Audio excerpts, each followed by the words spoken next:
ओ भैया, भैया ओ भैया, ओ भैया।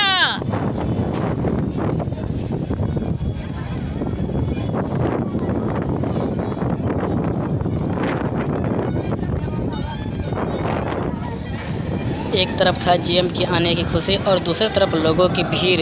यहाँ पर तो इतना भीड़ बढ़ गया कि समझिए पाँव रखने की जगह तक नहीं मिला। तो यहाँ पर बहुत ही मेहनत और बहुत ही सफलता मिली है, जो कि 86 साल के बाद कोसी और मिथिला क्षेत्र की मिलन हुआ है। तो यहाँ पर सभी लोग और बहुत ही दूर से आए हुए थे निर्मली रेलवे स्टेशन पर।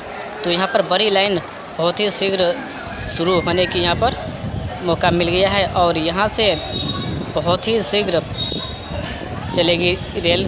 तो इससे आगे हम आपको दिखाएंगे, तो आप इस वीडियो को देखते रहे शुरू से अंत तक। तो यह वीडियो कल का है, तो हम आज अपलोड करते हैं, तो आप इस वीडियो को देखें। और जो नहीं देखे हुए हैं तो आप वो भी इस वीडियो को शुरू से अंत तक अवश्य देखें, और नए आए हैं तो सब्सक्राइब अवश्य कर लीजिए।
हाँ, अरे बहुत दूर।